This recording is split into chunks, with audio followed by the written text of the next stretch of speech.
Hey, hey, what's going on, everyone? Welcome back to the Where's Wally podcast. I am Wally. Uh, and I'm getting some echo, so give me just a second. Here we go. There we go. All right, so uh, going to cover a bunch of stuff today. As I'm going through my old drives, looking at old data dumps, there's a lot of data pertaining to Iran. There's not a unless I wanted to do a 24 or 48-hour stream, there's not a way that I can put this all into one cohesive thought. Um, Before I go into the slide deck, though, some things that I found I wanted to kind of show real quickly, and I'm going to show some capability using Analyst Notebook, which is pretty awesome. Um, and yeah, so uh, I'm not going to go into too many details, but I spoke with some of the folks that I know in Israel. Um, my friends in Israel are fine, even the ones in Tel Aviv. Uh, the words escaping me, but all apartment complexes and basically all homes, and then in public areas, there's bunkers. Um, uh, Once the sirens go off, people in their single family type homes, they go down into that area that we would consider a bunker. Um, but those people don't get hurt a lot in those bunkers, by my understanding. But communication when they're in there, they have food and water. Hey, Metcalf, what's going on? They have food and water, they have stuff like that, and that's where they go to be safe. It's no different than if you were in the military on a base in Iraq, Afghanistan, and you start getting rocketed or mortared. Sirens go off. You're supposed to seek cover. Uh, Stone Vet can attest to this, and I'm sure Hippie too. After a while, you realize that by the time you've heard the blast, if you're okay, you're fine, right?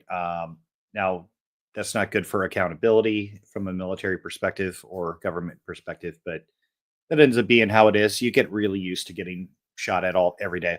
There's a morning barrage, there's an afternoon barrage. It's like, well, it's 1 o'clock. Better do a late lunch because the barrage is coming in the next 30 minutes, right? Like you get used to that. Yeah, those bunkers did suck at CAF. When were you at CAF? I was at CAF 2010 for about 7 months up into December. I was at Camp Brown, um, and we had some real close calls at Brown. 2011. Okay, well, I was there a little bit of 2011, but then again in 12 before I went off to Delaram, Bob Delaram, which talk about some of the most beautiful views on the planet in Delaram. Uh, oh, sorry, I got a text. Okay. Uh, but yeah, so one reason I'm interested in this in the first place is I've said this before on other talks. So data dumps, what they actually do from an intelligence perspective is they give you an inside look into an organization that's unadulterated. It's not redacted, right? Especially emails. This is the conversations that they're having internally, right? It's I see it as its own source of intelligence that can be exploited in a lot of different ways, and I've used it to exploit quite a few things. It's it's not like I invented this, though. What I have done is taken multiple methodologies and put them into kind of cohesive thought. So we have this data. This data typically comes in X, Y, and Z forms. Everything from EML files, pictures, PDFs, but then also you have to consider things like SQL files, databases. Sometimes you get the whole dump in a zip folder, and it's the entire database, right? And those come in, let's say there's like 25 forms of that. So you have to have the appropriate equipment to open those and view them and extract. Um, I use Autopsy for that quite a bit. Autopsy works. So does like 7-Zip. And there's a lot of other freeware that you can use to really dig into some of this stuff. And really see what's going on. Obviously, translation software is fairly important as well. Um, I know basic Farsi, but I can't read and write it. Um, and so I use friends who speak Farsi. Hey, what's up, Mystica? Ba, ba, ba. I use friends who speaks Farsi. I use Google Translate, even though it's not the best. And there's some other freeware, and maybe we'll do a video on like overarching, if with no country specifically, like what programs do I use?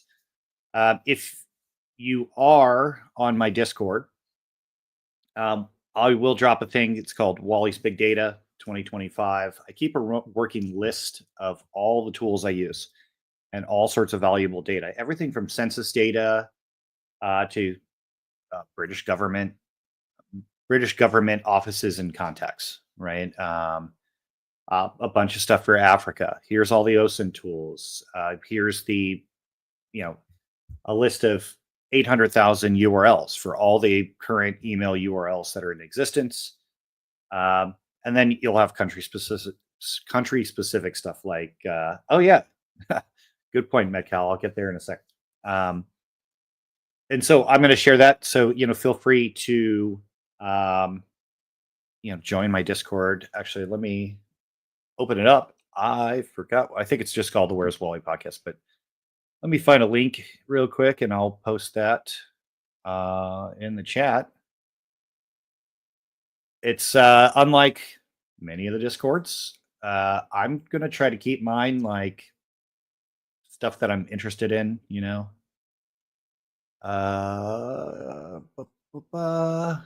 Give me 1 second, folks.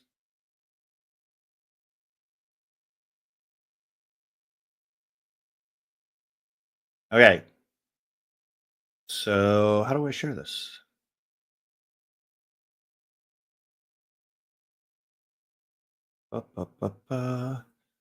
App directory, create event, create category, create channels, server settings, invite people. Okay, here we go. Copy. All right. That's my Discord. So I've taken away the channels that were like basically the intentional drama channels. Not really interested in that on Discord. I'm more interested in having like an intellectual conversation, share things that I see of actual value to the real world. There's a bunch of countries at war right now. I am pro-Israel. If it has to be said, many of my mentors were Jewish. I consider myself a unapologetic Zionist. I was raised Catholic, and and here's another point. I think that a lot of the vets in here agree with. I mean, I'm going to talk about this on another post. Some friends on LinkedIn post some pictures that of incidents I totally forgot happening, like the Iranians introducing the EFP into the battlefield, right? All of a sudden, all those protections that you had in your armored vehicles and MATVs and tanks and everything else kind of became not as protective. Iran did kill quite a few Americans directly through their support to various terrorist organizations, even if they were a different sect of Islam, right? Like they say the enemy of my enemy is my friend. That's not really the truth. Those things will turn around on Iran, and the Arab prince who said that got his head cut off by his own people. So I forgot his name, but that's neither here nor there. So listen, I'm going to start by sharing this document. It's not the best translation, but this is the IRGC, which is IRGC Quds is the Iranian Revolutionary Guard Corps. They're basically kind of consider them special forces of Iran, kind of their premier military unit. And they can cause some damage. I'm not going to say that they're They're terrible. They have been effective in some arenas. So let me share this real quick. This is just Google. There were some mistakes. Let me try to. There we go. Okay. So right off the top, it's titled. It. This is a rough translation. Okay. So it says Syria becoming the backwater of the Islamic Republic. That's actually wrong. It reads more, and this is with my very very limited uh, knowledge of written Farsi, but it's the backyard. This is more like backyard. So Syria is becoming Iran's backyard proxy, and this was written obviously before. Now Iran's influence in Syria right now has been significantly diminished. There is a new government. It's although when you Syria is its own beast, right? Like I mean, it's things that happen there are pretty terrible. But I found a link this morning when I was doing some more research on this. There was a author that talked about some things that are very, very similar to this written document. And this is a breach. This was released and then sent out in a PDF from a hacker group. I believe I pulled this one from Telegram. But I thought this one was pretty interesting, and it goes to show this is how I would say this is stereotypical of how Iran operates by proxy worldwide, whether that's Hamas, whether that's Hezbollah, whether that's random militia groups in Syria, all across Africa, etc., South America, right? So it says, and take all this with a grain of salt. The Islamic Republic established an office in the Syrian province of Hafka to recruit and to create basically young people for its militia. And it employs young men with a monthly salary of $200. And they currently have about 80 people who are doing things on a volunteer basis. Similarly,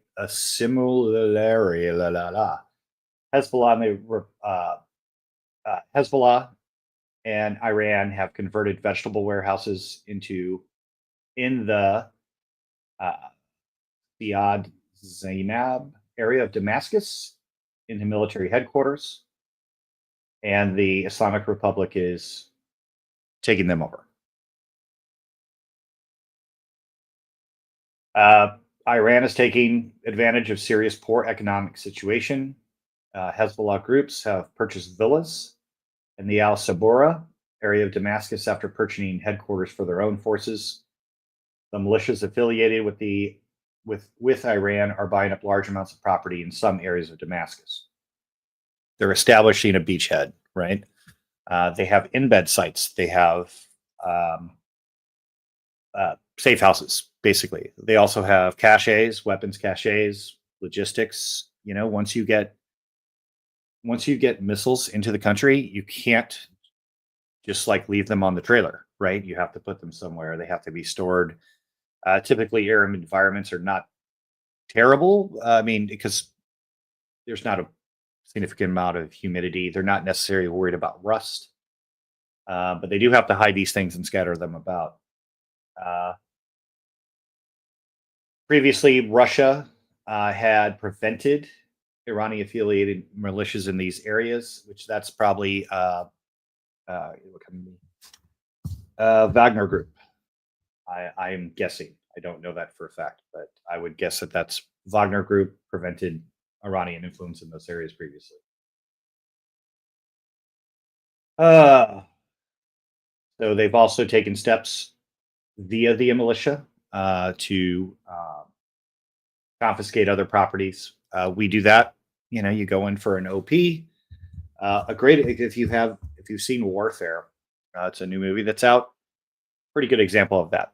You know, you go into it doesn't matter whether it's SEALs, Rangers, standard infantry. You need observation posts within your areas of operation, so you take over a building. And if the people are in there, you know, you give them water, you give them food, but they can't come and go as they please. That's not how it works. I imagine they're not so friendly in Syria when they do that. This is saying the IRGC confiscated 10 houses and 30 shops in the town of Al Madin in the eastern countryside of Deir Ezzar, Syria. And they claim that the owners were against the Assad regime. I imagine they were killed. Yeah,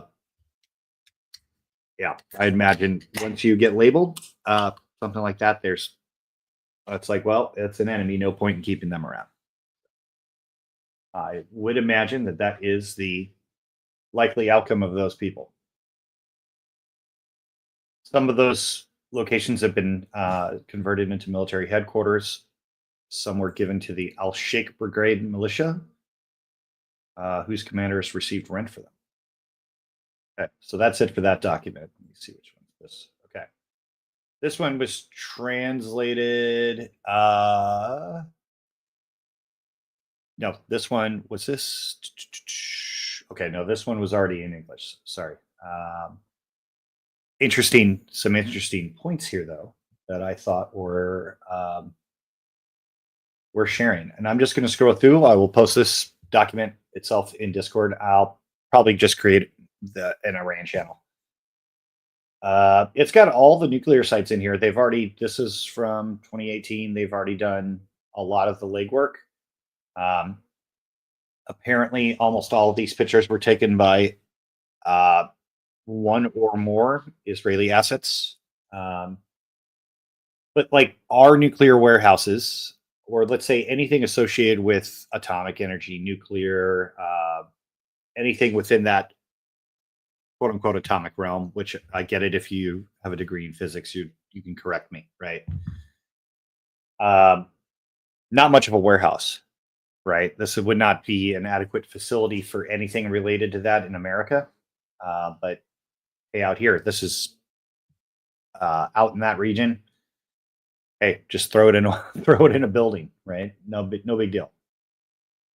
I thought this was interesting. This is heavy fireproof vaults holding nuclear archive found inside shipping containers. And it says photo taken by Israeli team on night of break-in. Let's go down. They seized a lot of stuff, and I imagine some of the stuff that's let's say if there were items that whatever this operation, I haven't read 100% into it, stuff that's in there. Hey, what's up, man? Stuff that was in there, they probably didn't get all of it. I bet people released it for money later. I'd love to have the data from these CDs. That would be awesome. Let's keep going down. I thought I saw one more thing. Okay, yeah. So I have to double check, but when you're looking at Iran and considering them being nuclear, right? Is their goal nuclear weapons? Absolutely. Actually, that's what I was thinking about in here. Yeah, so in this data dump, Iran has slideshows about it. Like, hey, here's our goal for the brief. We have to create a warhead, and here's our program goals for that. So when they do that, they have to do that at places like physics research centers. The head of their military was killed. The head of the nuclear program was killed. I think 11 nuclear scientists were killed, and that's within the past 2 days. So that's a good start. But let's find this slide deck that's been translated, which is down here a little bit.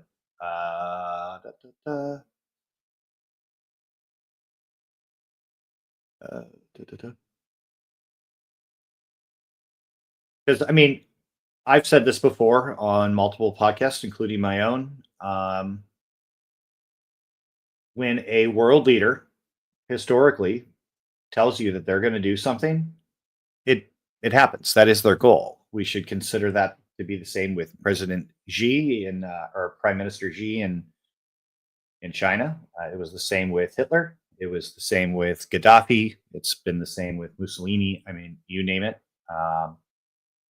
You name it. When they say it, that's literally what they're thinking. Same with Putin. Putin been talking about uh, he's been talking about going into Ukraine for years, and he did, right? Um, so when Iran, especially in this hack data, in this breach stuff that they're putting together as an Intel product, um, they mean it. They're working towards that as a goal. And it's coming up. Sorry. Here we go. Okay. So this is from one of their slide decks, right? And the translation behind that is Warhead Project. Project goal: designing, creating, and testing and operating systems as a warhead. Product or products: 5 warhead operating systems with the power of 10 kilotons of TNT, capable of integration onto a missile. Okay. Could this be fake? Sure. Yeah. Do I think it is? No, probably not. I mean, there's probably next week I'll be ready with the the Iran nuclear program got hacked completely, and I have that entire breach. It's a lot to go through. But yeah, no, they talk about the same stuff in there. So, but yeah, so if I don't care where you sit politically, and I don't personally care how you feel about Israel or anything like that. If you if you if you take an objective look at things like this, right, and look at history, when they say they're going to do something, they're going to probably do it, right? Unless it's physically impossible, right? Now, making a nuclear warhead is not physically impossible. The science has been established for 80 years. Most of it's open source, but the problem is actually getting the materials, doing it safe enough doesn't kill the people making the warhead, right? So yeah, and I will also post this document into the Discord, and then you guys can give me feedback because I haven't read through it. There's so much to go through. I've kind of been skimming and doing a triage, but there's definitely things that I want to share as I go. But I will take a stronger look at this. Let's see. Yeah, here's another one.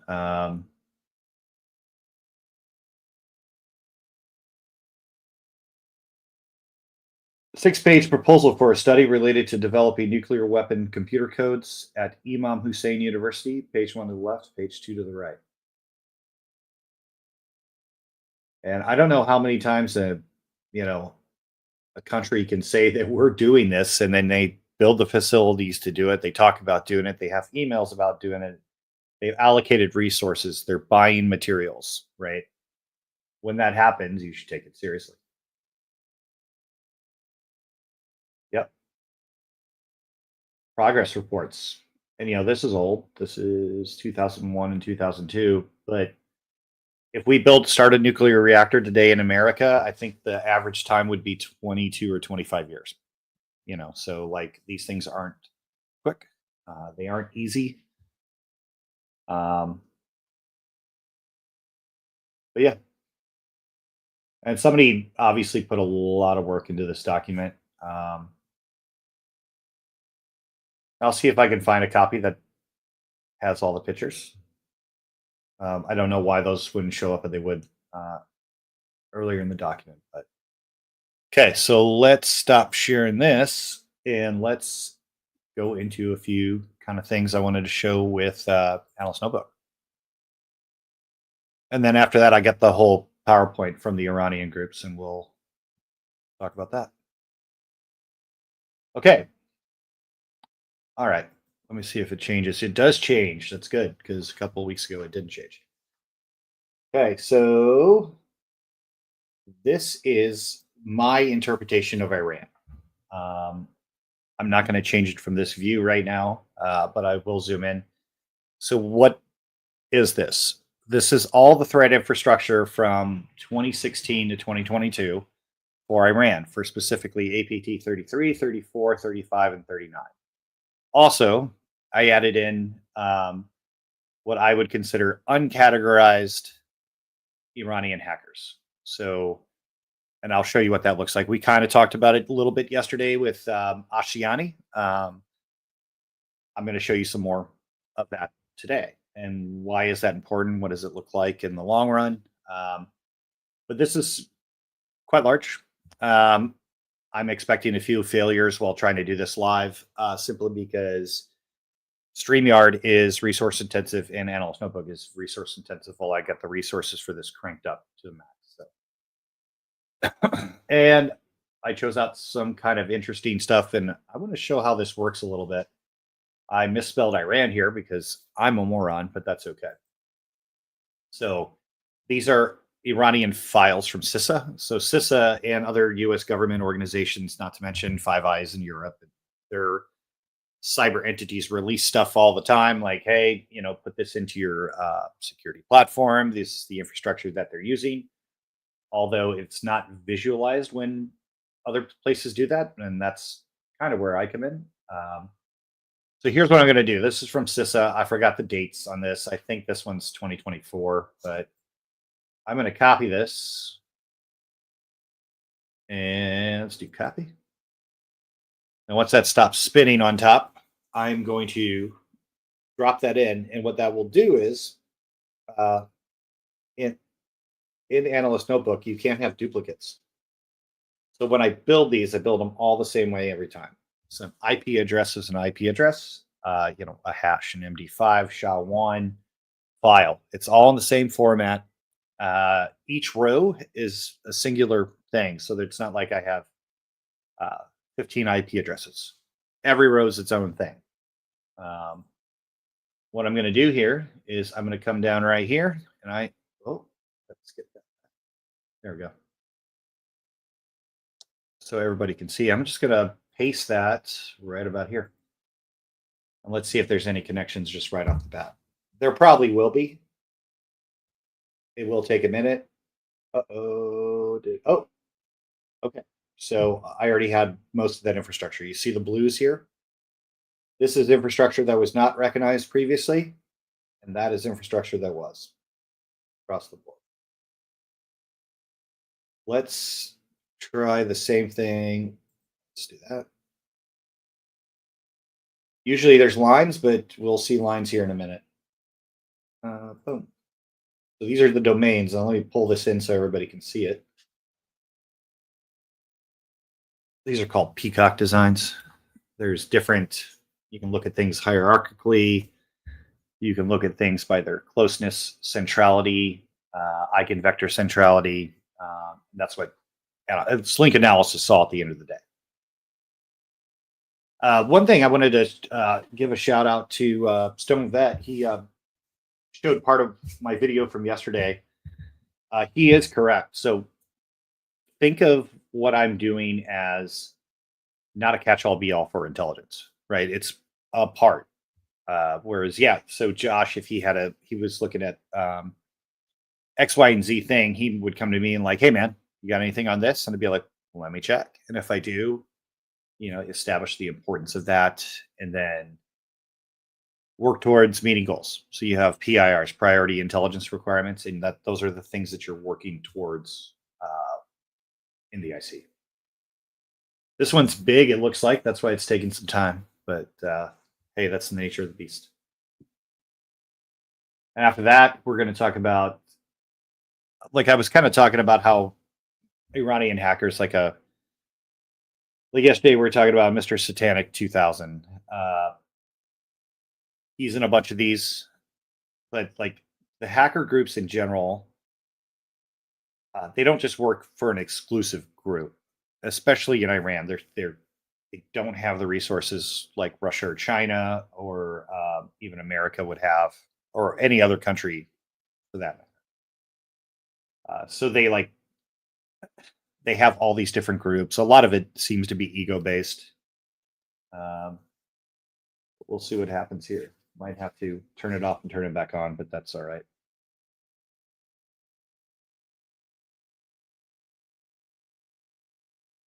But how's everybody doing?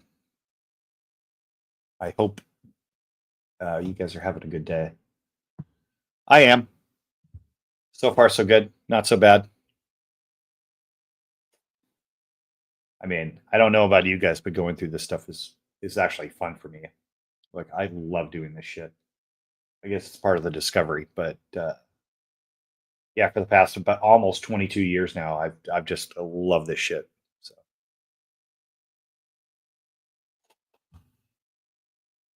let me see what's going on. Okay, here's what I'm going to do. I am going to stop sharing. And what do I got here? See if that helps. If not, we'll just go into the it'll probably take a minute anyway, but yeah, that's what I do. I'm going to collapse Endless Notebook for a minute, and we'll just go into the PowerPoint for now. And once that's done, we'll continue to show A and B stuff. I got it all in a folder here anyway. I can just open it up one at a time. I just kind of like was going to try to go sequentially, but that's not a big deal. Let me get this up. Oops, wrong one. Okay, there we go. Share screen, entire screen. Boom. Okay. So, as you know, I'm Wally Prather, and this is Iran cyber threats and infrastructure. So this is old, but I've revamped it over the years. One thing I did with basically every state sponsored, every country, let's say at minimum the four main: China, Russia, North Korea, and Iran. So of those, I have a product or a file PowerPoint on all of those groups. What are their goals at the time, and those goals evolve. Those goals evolved, their targets evolved, right? So when you're state sponsored, when you're a state sponsored group like an APT, which stands for Advanced Persistent Threat, you have to think that they are acting on behalf of their country's strategic mission and goals. So those strategic missions and goals change. They change a lot, right? But that's nothing really wrong with that. I mean, ours do. It depends on who's president, who's in charge of Congress, right? There's a lot of factors. Think about how complicated it is in America. It is the same with our adversaries.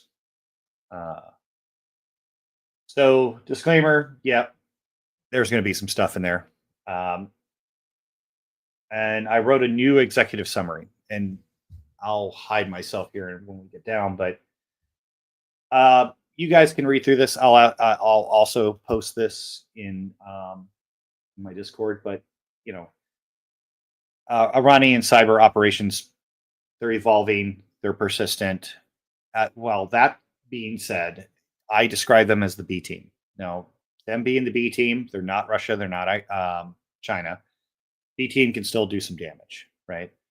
They're because of how restrictive Iran is, being an Islamic fundamentalist country, their internet is very throttled back, right? So they're not necessarily able to evolve like other countries.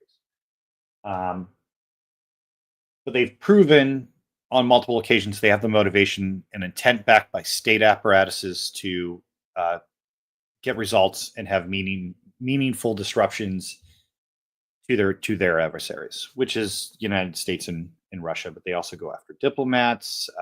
They go after critical infrastructure, dissidents, and people across the region. You know, certainly, I mean, not a lot of internet in Afghanistan, but Iraq's emerging as a regional power again, which is good. Iran's cyber objectives are rooted in their ideological beliefs and also strategic necessity, right? They're not necessarily hacking to get proprietary information to support an industry, although that does happen, right? A lot of it's simply ideological and hate based. So keep that in mind. A lot of it's retaliatory. They strike their perceived enemies, obviously, Israel and the United States. Influence operation to bolster the regime narratives. Use if you're on this, you've probably um, seen Iranian propaganda. It pops up kind of all over the place. It's always like super duper like flamboyant. Is the best way to describe it. Uh, Wipers. So, like I said, a lot of it's retaliatory. That's why they use wipers. Like you get ransomware by them in a lot of stuff.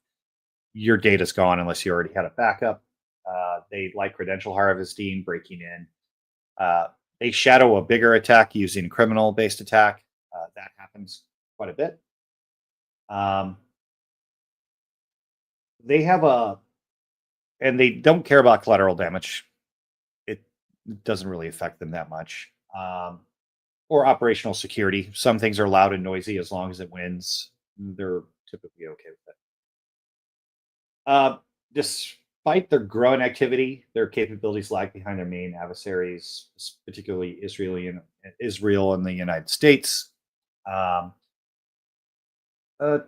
me move my head so you guys can see this. How do I move my head? Oh, nope. Oh, let me move my head. Oh, okay, there we go. Okay, so B team can't win a high-end cyber war. Iran cannot. They won't. They don't have to, so they're just going to do these low blow attacks and claim some uh, local success. Think of it as success domestically within inside of Iran, even smaller areas like Tehran. All at the same time creating chaos, and Israel will most certainly continue to dominate that space and take decisive actions against Iran. All right, so that was the executive summary. We're going to talk methodology, the master merge, sources of information. What I already showed you, the Iranian master merge. Then we're going to go over the four main groups, more hackers, and then we're going to talk about Russia hacking Iran and taking over their infrastructure and then conducting attacks from there. This is actually a pretty fun image. I want to say this is 2018 or 2019.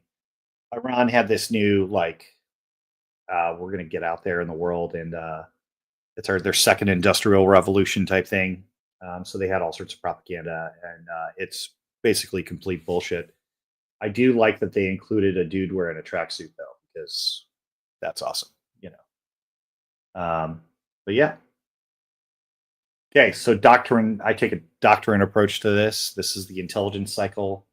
I've modified that for more cyber threat intelligence operations, but the key factors are planning and direction, collection, processing, exploitation, production, dissemination, and utilization.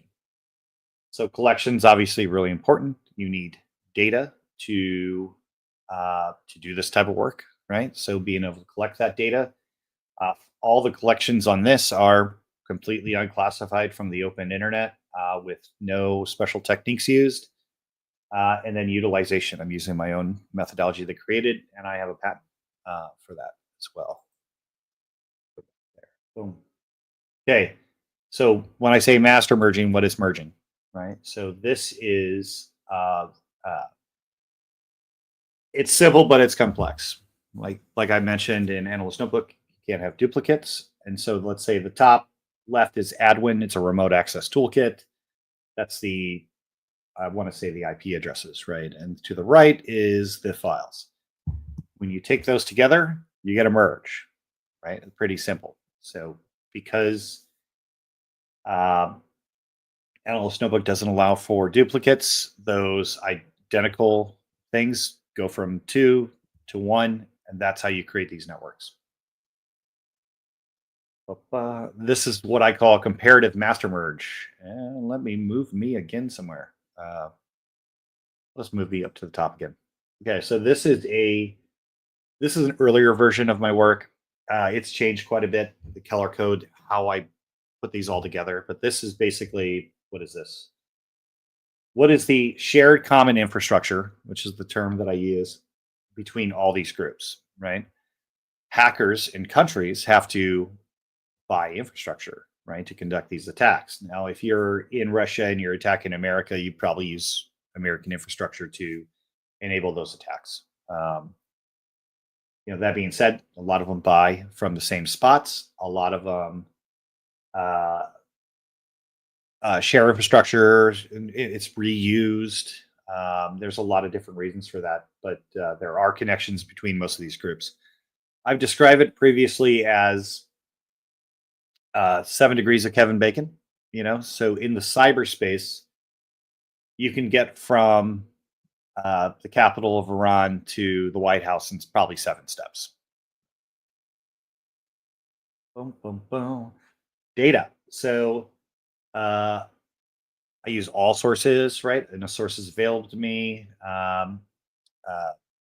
Anything from the internet, I use OTX's Open Threat Exchange, VirusTotal, PassTotal, GitHub, Twitter, bunch of paste spins, dark web, Zone H. We'll talk about that on a different day.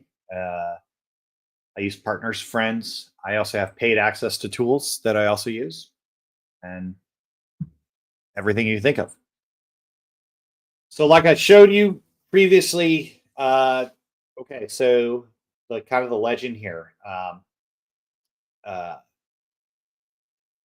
I use the color of the Iranian flag, green, and then the links themselves are the visual indicator of what group it is. So APT 33 on the actual icons, there's a frame around it. Those are all green. So if it's that color green, it's Iran. For 33, it's deep purple, 34 orange, 35 pine green, and 39 blue. The uncategorized Iran attacks, so Iranian hackers that I can't necessarily prove definitively that it's a state sponsor. Those are the green frame and red links. Let me go back to this one because it looks a little better. There we go. I need to remember when I build these to move all this text here over to this side. That would be good. Or if I could move me over there. Can I move me over there? Nope, not on the fly. Oops. So we'll talk about the Iranian hackers uncategorized. This is that, let's say, the main body of that merge. Then you have these singular entities that go on to the right. Let me see if I can see my notes real quick. Give me 1 sec. Okay. No, I didn't have any notes on this one, so that's nothing to see. But this one, here's the groups that are encompassed in this. And I'm doing some arranging on my screen real quick. So bear with me. These are all the hacker teams that are encompass that master merge. There's certainly more now because this is, like I said, the baseline for a lot of this, and then I build on top of it. Let's see if our guy's in here. Well, Bax, I have a chart on. We'll show you that in just a little bit. No, I didn't single him out specifically here. Shakef is pretty important to this. And so is, I'm sure Ashiani's in here. They kind of have to be. But, okay, APT 34, state-sponsored. They overlap with APT 33. They're also known as oil rigs. So you might remember a while back, Saudi Aramco got hacked really, really bad, and it caused a ton of damage. It caused a ton of damage. Actually caused oil prices in general to go up by the barrel price. But they're also known as refined kitten, helium, and helix. Long-term espionage is their goal. When they target people, typically aerospace, energy sectors, education, state and local federal agencies. They share a significant amount of tools and tactics with APT 35. Not a surprise. We've already talked about limited resources in Iran. So they obviously are going to use the same stuff, because they use what they have. Right? Observe sectors, education, finance is big. Iran's poor compared to other countries. Like they only have several industries that really provide their GDP with any type of substantial monetary value, oil being the main one. So they target oil a lot and energy because that's always going to be that's always a moneymaker for them. But and basically everything in the observed sectors, like sector meaning like uh, we have an energy sector, we have an education sector, we have finance sector, uh, government, telecom, etc. Those are the sectors. Uh, Now this is shortened, right? So observe countries and targets. Saudi Arabia is a huge target, always has been, of Iran. Um, South Korea, the Middle East, Cambridge, USA, and also Israel is supposed to be here too. Arsenal. These are kind of old. We can go into these later. These would take a shit ton of time to explain, right? But some of their tactics right now: phishing, spear phishing, PowerShell exploits, social engineering, and Excel macros. Here's what it actually looks like. So this has grown as well over time. One thing that you notice about this is compared to a lot of my other charts, you have this, let's call it a centralized cluster in the middle, and then you have all these individual little attacks. What these probably are, so when I said 7 degrees of Kevin Bacon, you take a base data, and then I do have a process called enrichment. So that is, let's say it's just IP addresses. And what does that IP address touch? That is, and that's an enrichment. You can't keep expanding that. You can, but it won't. It diminishes the intelligence value. So I basically do these once. As new data comes out, I do the same enrichment, just to tier 1. So from that initial data to the next level. And that is, then these things will actually come into the fold with each other. And that centralized cluster will actually grow dramatically over time. Yeah, exactly. Like dandelions. Yep. It's modern art for me.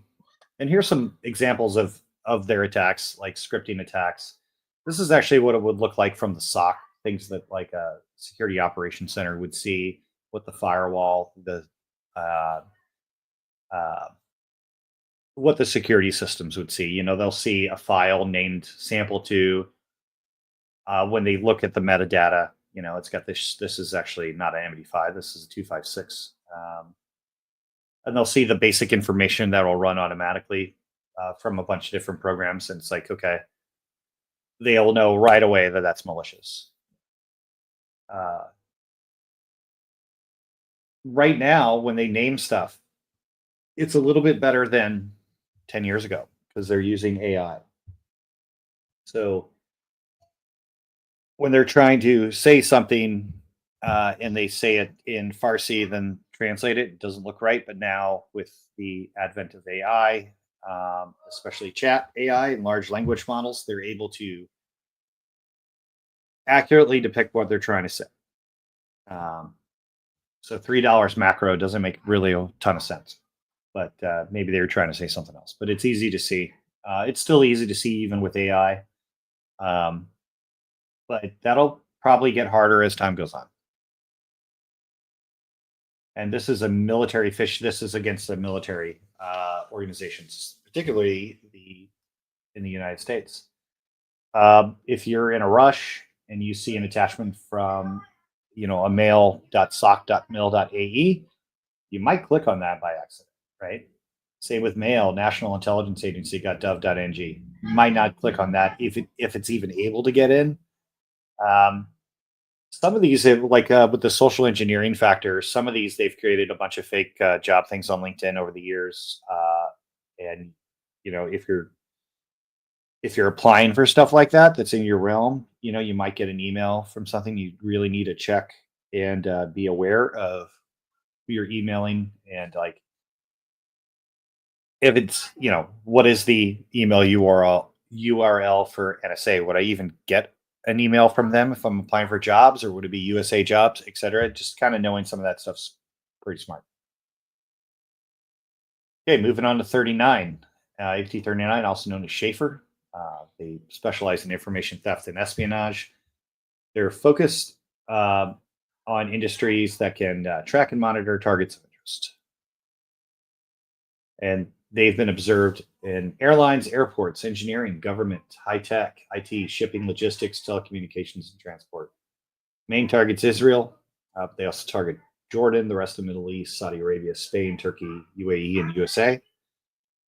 They have a more sophisticated arsenal, but they also use quite a bit of off the shelf stuff. They use phishing, fake DNS, fake domains, fileless attacks, credential harvesting, and dumping. Quite a bit smaller. So size is not an indicator of these networks. Size is not an indicator of effectiveness. It never has been, and I don't think it should be considered that at all. But APT 39 was like created to bring together previous activities and methods used by other Iranian actors. They've historically leveraged things like you guys. I'll put this out there too. It's like called seaweed, and then cash money. Like uh, uh, they were kind of created to bring everybody into the fold. So maybe, in a way, you could consider them kind of like America's CISA, right? But not really. But a centralized organization that kind of helps everybody else out. Yeah, this is a cross section of the Office 360 spoof domains. This is called typo squatting. So you see right here in the middle, it's supposed to say office360.com, right? Instead of 360, it's 360. Some people can click on those by accident. This is pretty common across the board for all countries, right?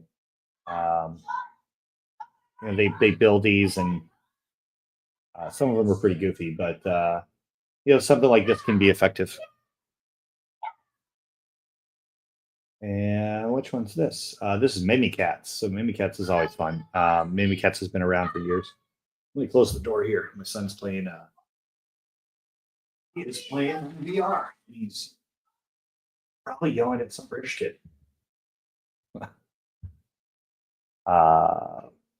Let's move on. APT 33, also known as Elfin, Maglium, and Refined Kitten.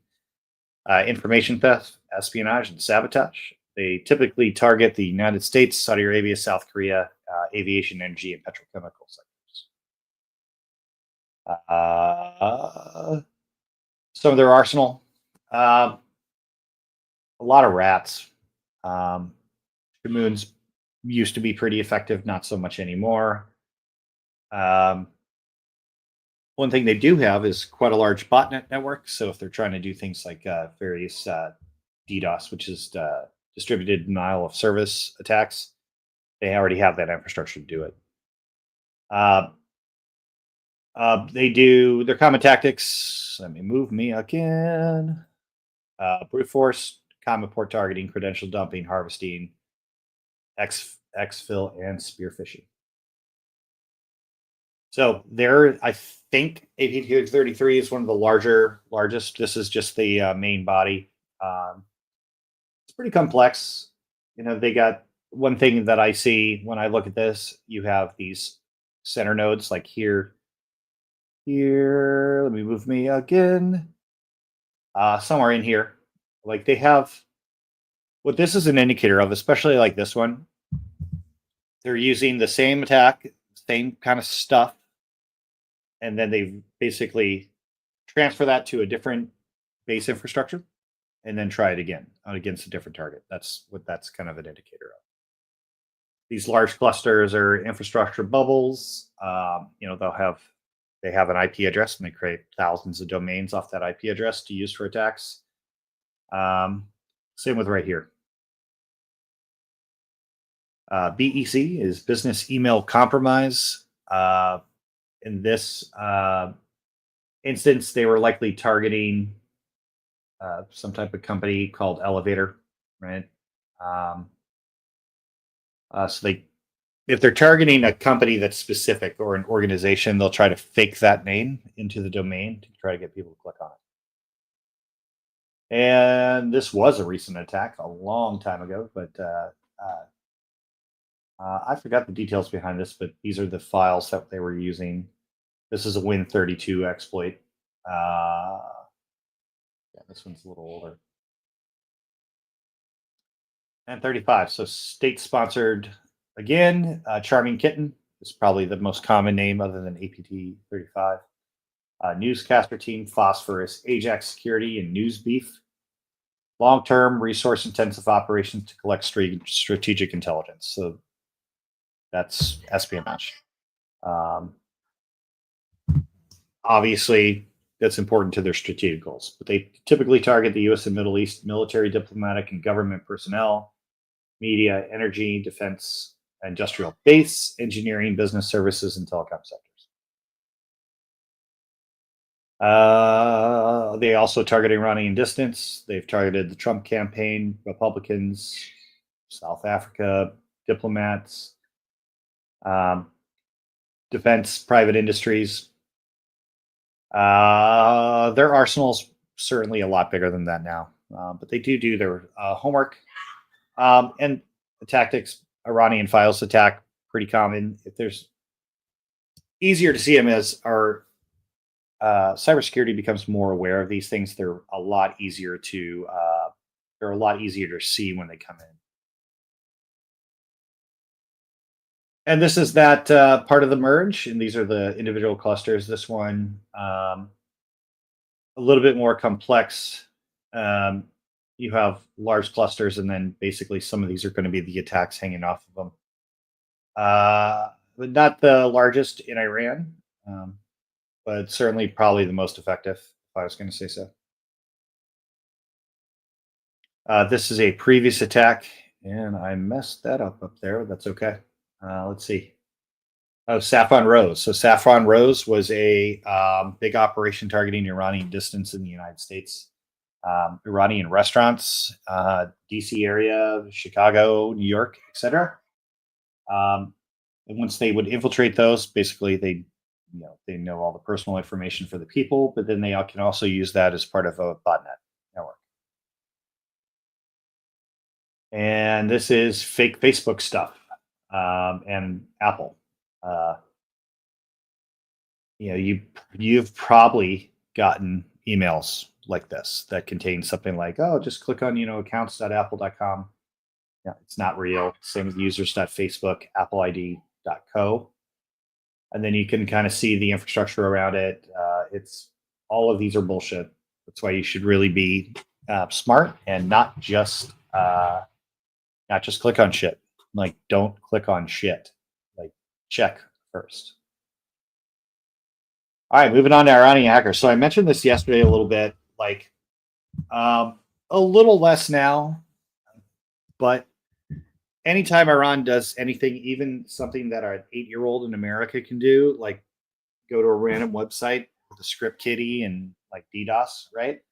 Well, they see those things as very big successes, right? And they tell you about it, and they'll tell you who everybody in their group is, right? And then they post pictures like this. It's a gold mine, right? Like now with like AI, you can single out one of these pictures, or you do it all at once. And hey, find me the accounts for all of these people on the internet, etc. Right? That's Baruz. We talked about him. He's the godfather of Iranian cyber. There he is again. Let's see if our other guy's in here. Let's see if we can see Satanic 2000. I don't see somebody that makes me think it's him. But one thing you might notice that there are females. It's mostly a male-dominated industry in Iran. So Bahruz, they always take these preposterous pictures, right? So Bahruz Kamalan is also known as Bahruz Ice. Ice Bahruz. He is the CEO and co-founder of Ashiani, although I think that he's no longer the CEO. Yeah, he's a pretty smart guy by all accounts, but he's also like the propaganda coming out of this is pretty awesome to watch, right? Like here he is sitting, he's got these two, like that guy's a giant Iranian man. Look at that big dude right there, and bodyguards. These are like what would you call it? Like Iran has, they're kind of like soap operas or reality TV stuff. And they're always like their hair's perfect, blah blah blah, beard perfect, etc. And they post these videos all the time. Um, he's still, even though this one was 2020, he gives speeches across Iran, or at least he has. Luxury Instagram Iran. That's what that show is. Down here, this is where he actually lives, which is this Mazar, Iran, which is in the north. It's north of Tehran, right on the sea. That's kind of a coastal house. He drives a Beamer. Hacking can make you pretty wealthy in Iran. And here's part of his team. Yeah, there he is in the middle. Handsome group of folks.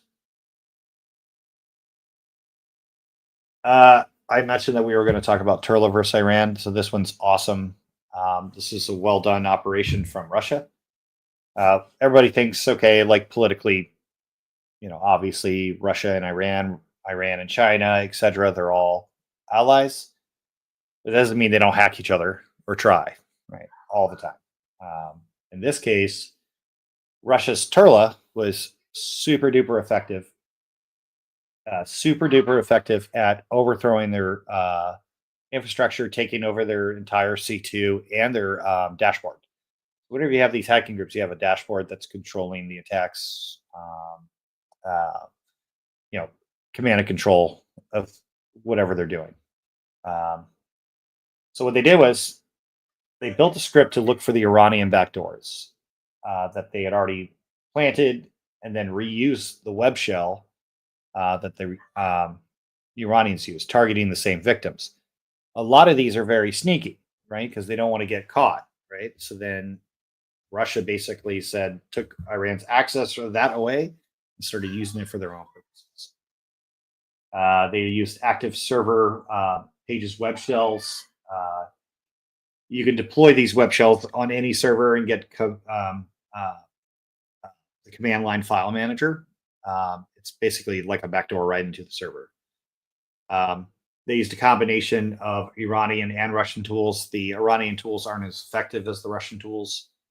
Like Russia used, with the existing infrastructure, they use Neuron and Nautilus, and then whereas tools like Poison Frog are super duper Iranian. So,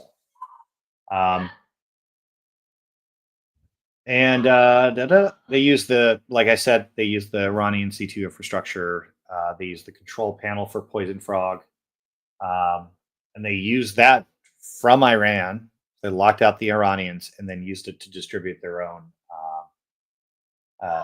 payloads to the victims already listed within the control panel. And so the gray and the red. Let me move me again. The gray and the red is Turla. And you can see like these big sections here, like those big tight clusters. That's all infrastructure, right? They basically took over that entire thing. That's I couldn't say whether it's an eighth, a fourth, a third was taken over, because it's very hard to determine that. But like I said, size doesn't matter sometimes. Like what they did was they took over the important parts, and that's what's represented here, especially this cluster right here. So pretty amazing, pretty amazing work. Here's another view of the individual APTs. Which one is this? I don't remember. Okay, but like individually, let's go through the APTs and show Turla versus that APT group. And I want to say this is 33, but don't quote me on that. Same with purple. You have these kind of key little intersections. Right there's one of them. And then right in here. I mean, just really, really key locations. Which one's this? Can't remember the colors now. But basically, Turla completely surrounded this APT, this Iranian. I mean, completely. And same with this one. You know, if one thing, consider it this way: like you have these main clusters, right? They're only in and out from that communication lines is through Turla now. And Russia did not give this infrastructure back to them. They didn't just use it for their own purpose and then say, "Oh, hey, sorry about that. Here you go." I mean, they still own it, right? This is, I would say, probably in some way, shape, or form being used by Turla. And this is APT 35. Okay, so also completely encapsulated by Turla. Okay, so if I was giving this like in a professional environment, like a hacker conference or something like that, we would have a Q&A now. So, but for all of us here, you know, just email me or throw questions into the chat. I'm going to pull back up Analyst Notebook. And this is, think of this as just the start. There's so much more that I'm going to be sharing. We'll see where it goes together. All right. Yep, it came back up. All right. Let's see. Present. Share screen. Share screen. Okay. I'm just going to take a smaller section of this because I don't want it to break. We'll just take that. Oh, no. No, we're going to leave this guy out. See how you can kind of see that long thing right there? That is actually a computational mistake. And that is why it took so long before. I'm just going to take a small group, copying. This is, again, the Iranian master merge. Oopsie, come back. Fucker. There we go.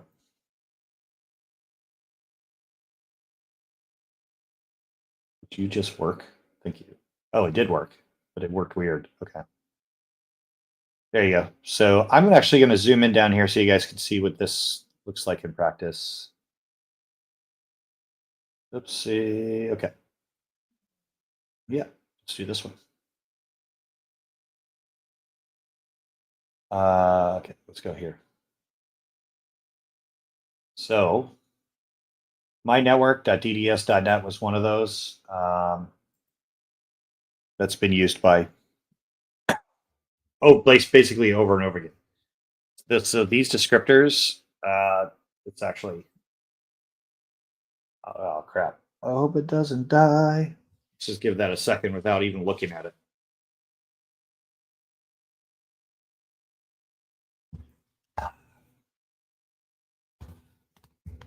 Don't fail me now.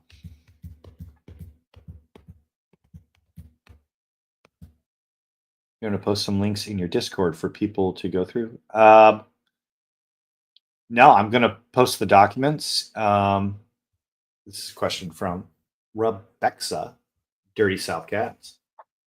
No, I'm going to create a RAN folder. As I go through it on here, I'll post the link for the video, so there's like a reference point, and then like just some of the documents, and then you guys can read through them yourself. I definitely don't want to be the only person who has access to all this. You know, I definitely want people, because I'm very niche focused, right? Like I've been doing something pretty narrowly focused for many, many, many years. I'm going to stop sharing again, see if that works. It's being a dick because of resources. But yeah. And there is already an OSINT folder. I have data from, let's say, 4 or 5 other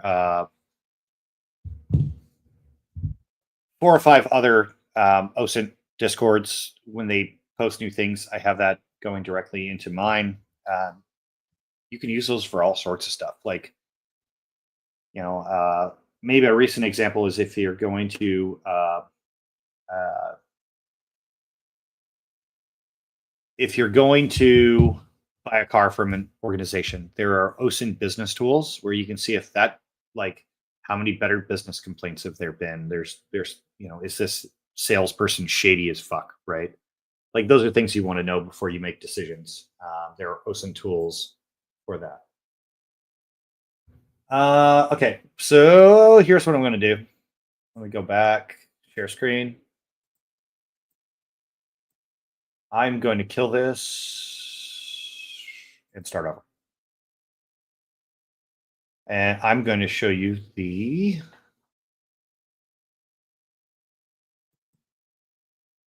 I'm going to show you some of the groups now. It's loading back up now. I need to change the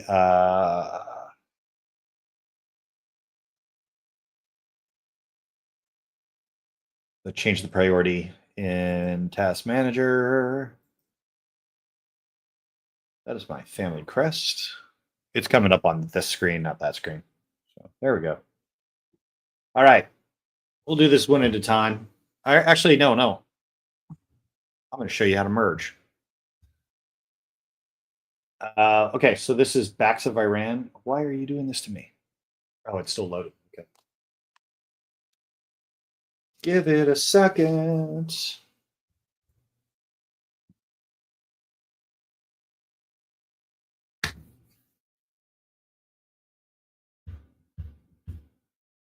Yeah. So when I was developing this, I did this in a bunch of different ways at first to try to see what works the best. So some stuff that probably should like merge into each other and be awesome. Oh, I see what's going on. Oh, crap. It didn't want me to turn it off because it was thinking. So it's turning everything back on. Or some of it back on. That's crazy. Well, let's see what this is together. Let's do arrange. These are Iranian domains from MFE's McAfee. All right, we've always seen this one because this one has that crazy shit in the middle. Right there. Boom. Don't need that. Nope.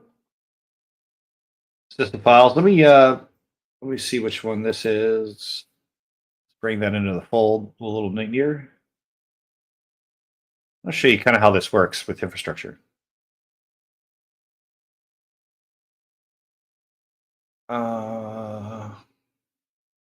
Which family? I don't know what you mean. Let me zoom in. Or sorry, I didn't understand the question. All right, well, something like this, okay? This is super duper common. So this could be basically every hacker group in the world. So that was a bad example. Also, incredibly bad example. Let's look at something a little smaller. Okay, so here's how it's kind of set up. This is actually a 256. This is a labeling error.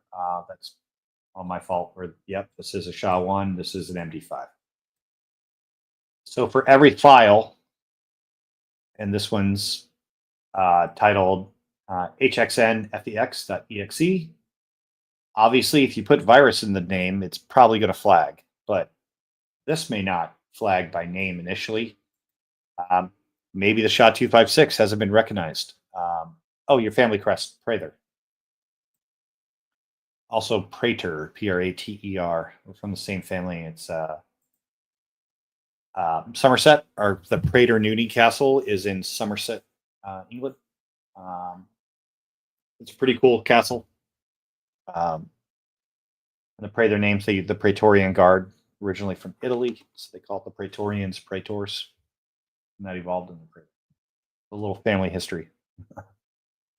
But yeah, so all SHAs, all hashes have their subsidiary hash. They have a hex as well. I don't add the hexes to this. I do now, because hex can come in handy. But this is how everything's put together. So this is the malicious file. This 256 is the payload, right? That payload also has an associated SHA-1 and MD5. Some of them are interchangeable, some of them are not. But that is the gist of how that works. Nope, don't want to save. And let's get rid of that. Let's go back to BAX 26 of Iran. So here's how I got this. Let me move this for now because that's just taking up a lot. Okay, so here's the group, BAX of Iran. These are their domains. Or no. Let me see what this is. Hold on.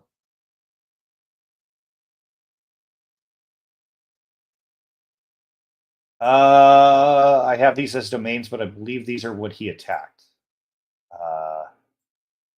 So you have the group, and that group probably a defacement because the yeah, I think that's a defacement. So basically, that group, let's say, BAX 026, like they did a defacement against these two entities that happen to be in Austria. Why they targeted Vietnam, don't know. New Zealand, Saudi Arabia, that's more obvious. Let's open up another one.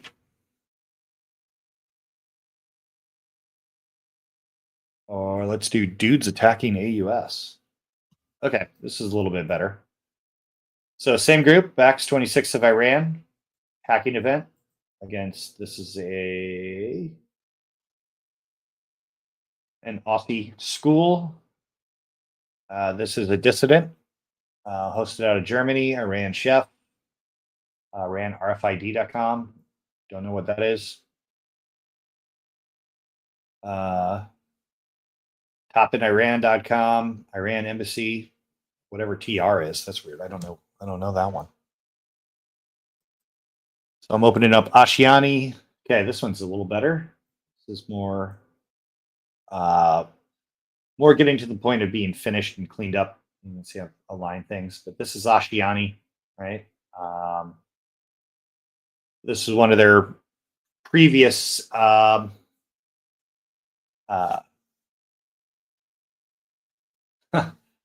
sorry, MJ. I don't know. That's a good question. Probably Behruz, but yeah. So group membership. I'm starting with like the group, and you can see I've merged things together. Or actually, here's what this is. This is kind of cool. Okay, so I've figured out that this handle, this hacker handle, is actually this Mohammadi. Same with this. Amir is actually Amir Hussein Tamasabi. And so that information is pretty good to have. Obviously, if you're targeting these folks, you're going to want their real name, right? I mean, you can find where they're at on the internet from a screen name. Let's see, and here's a guy. I got his picture. I got a bunch of these. Oh, there's Barus. Okay, so that is not Barus in that picture. That's the wrong Barus. There's more than one, but that's not the one that we're talking about. Let's see. Yep. Let's move over here. Oh, there he is. There's Mr. Satanic. So he is a member of Ashiani. He works for the IRGC. This is one of his emails, secondary email. He's part of Star's hacking team as well. And here's some of their attacks. They hacked all of these domains. This is mostly, what would you call it? Defacements. These are the other screen names of the folks within that group. And this has certainly grown. For a lot of these, which we'll cover on a different day, I use a website called Zone H, which is very, very, very comprehensive. Okay, So this is some of their websites. Don't click on these, okay, without knowing what you're doing. So if you copy this down and go to it, that's on you, not on me. All right. Probably think about that. And these are subsidiary groups. So you got this guy, Hijacker, who's actually Pura Mahadeherez. He's also part of the Digital Boys. Also has Skitter, who's also part of Iranian data coder security team, who has Skippy, also known as Jamal and Hellboy, who are part of the Iran hack security team. Some of these FBI guys, these are great. This guy was in one of those photos that we looked at of the. Actually, most of these guys are. So you see how this is like a network, right? Like, Black Sun could be 15 people in here, right? It takes time to figure all this out, to figure out the who's who. But here's where I would, let's say, just right off the bat, right? These two teams, if I was going to start targeting people, it's obvious that I'm going to target the people who are members of both groups, right? Even if, let's say, this bat hacker is the most prolific hacker in the group. Fair enough. I mean, that's good information to know, but these guys would probably have more comprehensive information. And let's see what this is. Here's another IRIST security team, Shakef, very, very effective team. Delta, hacking security team, Mafia. Iran Black Hats team, Diagram, blah, blah, blah. Let's do this. Let's take, I'm going to copy this one and I'm going to drop it into the Ashiani groups. What I'll probably do on a different video is I just started looking at this stuff again. Let's see, is any, no. Yeah. I'm going to start a whole merge. And as I do this and start posting these videos, we'll see where everything connects. And I think that would be pretty awesome. Try this Iran group. Let's see what this is. This is basically the same thing, just a different data set. Ashiani again. Their people. Let's check out this Iran proxy merge. Let's see what this is. Oh, cool. I like. So these are the proxy servers, proxy infrastructure that they use. Free proxy CZ. Proxy.com. So a lot of this infrastructure, although malicious, may not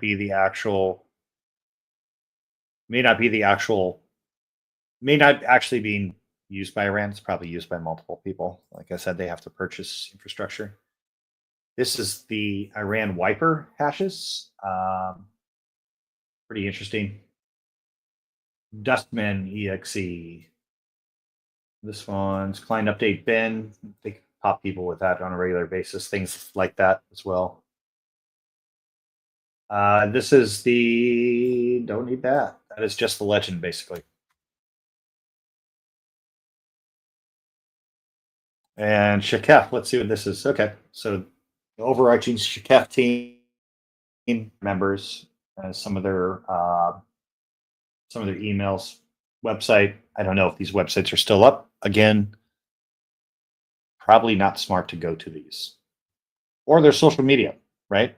Probably don't do that. I mean, you can if you want to. It's just not on me, right? They are aware. They are, they're not, these guys aren't idiots. I mean, they are aware of their surroundings when it comes to cyber. Let's go up here. Let me go back.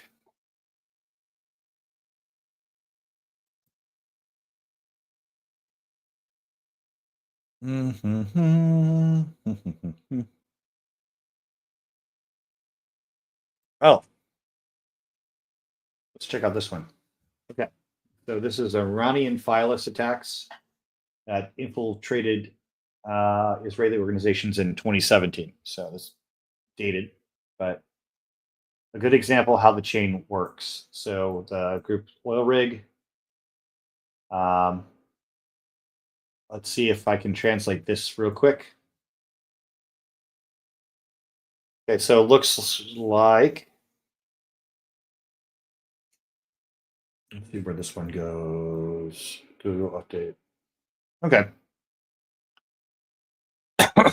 It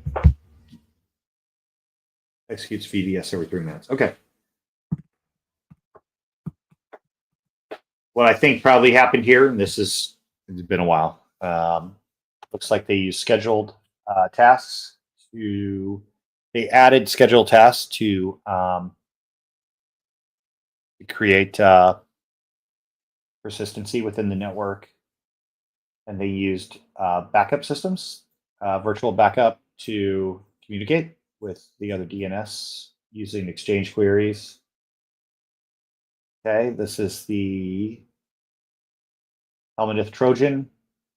Downloads and executes bat script, sends results back to the C2, clears traces. That's another thing they do once they go in, they deletes its own activity within a log, which is super duper smart. And all the attacks. Okay. C2 server. This is a CVE that was exploited. And so these are the embedded documents somebody could click on, to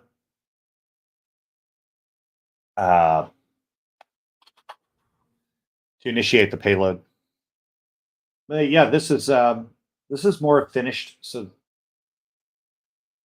I do it a little differently now. So I'm trying to remember. But red lines are, purple being logistics, red is part of the attack. So flow of information, how does the attack then translate to the flow of information back to the server? So the things they collect can be utilized. Hey, see you, Mecca. All right. Let's see what else I want to share today. I'm going to share just one or two more little things, and then I'll get off here. Still got a ton of work to do.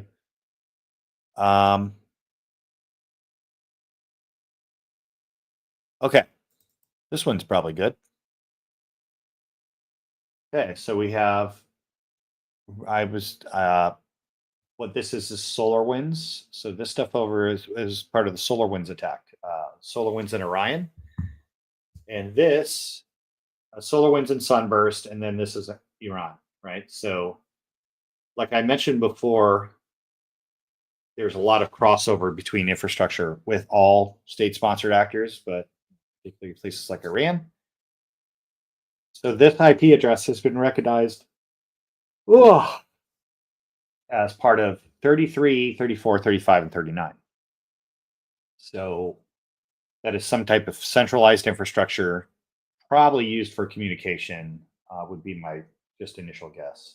But they do have some stuff hanging off of it, like this is a malicious website, newly registered domain. Obviously, MicrosoftFixer.com is bullshit.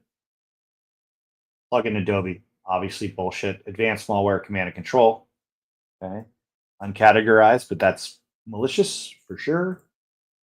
Categorized, so that's clearly malicious. So, well, there could be a couple reasons for this. One of those reasons might be that the infrastructure that was used by Iran was purchased, and then it was also purchased by the folks doing the Sunburst attacks. Russia, could be a centralized thing or part of a botnet. There's a bunch of reasons. Ugh. It's interesting though. It's a little bit smaller. but those connections are um, all around. Actually, let's do seed worm. What is this? Seed worm. Okay. And this is PowGoop downloader. This is just another example. I don't remember this one specifically, but like I mentioned before, size isn't necessarily the issue. What is the issue is its effectiveness within a network. So, and where was that other one? Seedworm. Oh,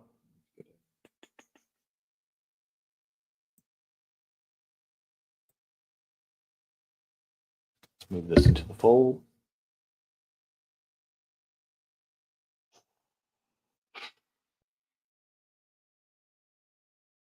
Okay, so this is pretty cool. Here's the way to, I'm going to get rid of this just for clarity right now. Let's keep 256 and get rid of the SHA-1. Okay. Okay. So like I said, they could use, every actor, malicious, can use the same payload, and they can use that over again on multiple files. And that's what this is. Consider this to be an example of that. Right? So all of these files, this one's virus total for sure. So they likely I put this SHA-256 in virus total and saw that it was associated with all these files. Or I had one of the files, saw it was associated with the 256, and then ran the 256 to get the other information. But yeah, so all of these have been used.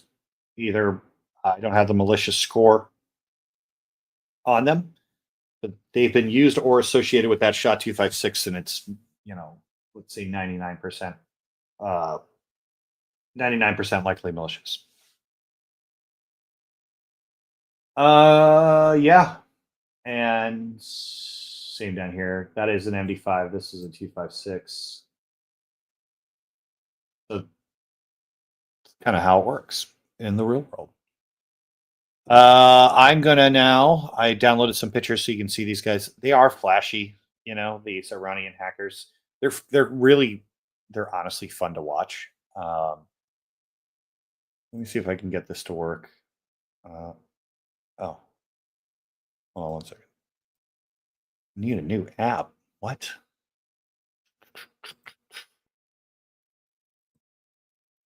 Just open with photos. Let's see if this shares. Okay. Just going to be some examples of some of the stuff that's I'm transferring over, like as I go, to then either get some translation done.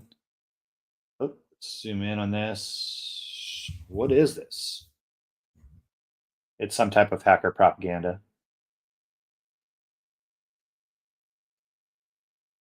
Let's see here.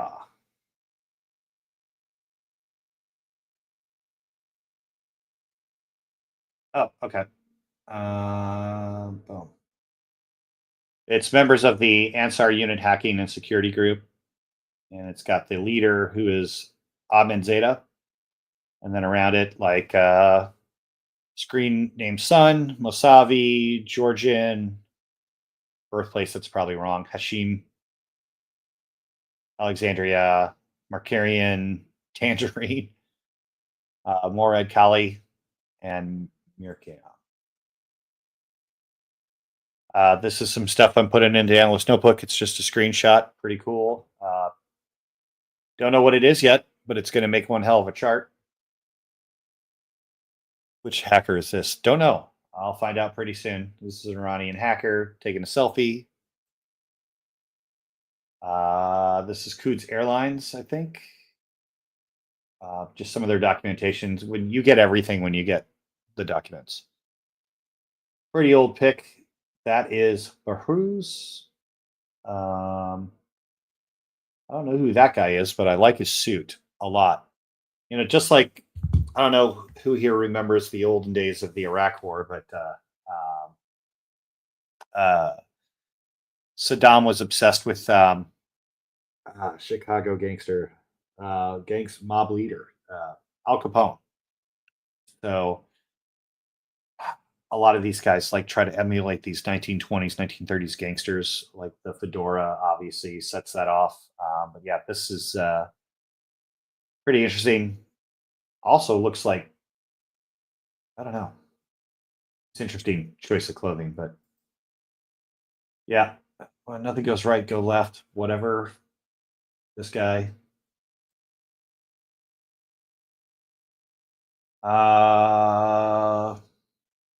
Well, that says fishing, so send resume. Okay, this is some type of ops org chart for how they're doing things. Huh. Yeah, pretty good meme. My tax dollars. Somehow also my tax dollars. Really says a lot. Oh, he's a cutie. I forgot what this is. That's Baruz when he was younger. This is, we already showed this picture, but this is from Instagram. It's him at his office, and the picture's clearer on my screen, so sorry about that. Let's see what else there is.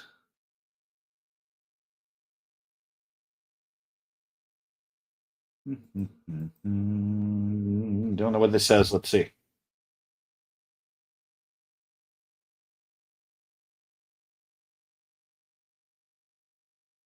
This is my only Instagram page. The only way to communicate is the above address. Please only deposit into my account named Baruz. Come on. Okay, so yeah, this is a ad. If you're going to donate to them, you know, don't believe the other ones.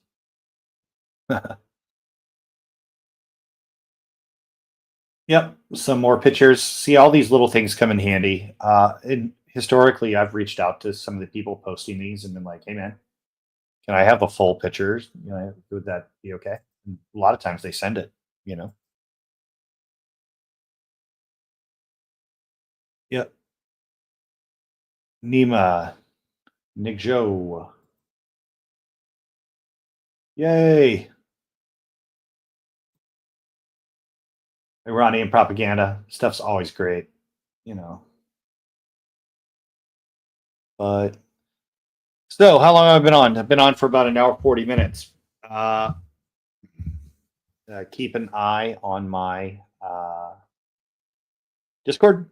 Um, let me repost. Nope. I will repost the link down here at the bottom. You know, I appreciate if you guys join the Discord, like and subscribe. Please share with anybody you'd like. The only two places really I'm posting these Iran videos is YouTube and LinkedIn. I'm gonna start sharing to like a lot more like websites, probably Instagram, Twitch, a few others. I'm working that out now. All of these are typically going to be in the morning. So this is when I'm home watching my kids, and I'll be working in the evenings. Let me stop sharing and go big. So a lot more to follow. I'm going to post a video tomorrow. Some of the stuff that I'm putting into Analyst Notebook today, we're going to talk about tomorrow. Those things will be pretty cool, and this will be ongoing for quite some time. I mean, there's so much data; it's hard to describe. So, but please, feel free to share, like, and subscribe, ask questions, and at that, hey, I'm going to get off here, and I will talk to everybody later. So, have a good afternoon, and we'll see y'all soon. Peace.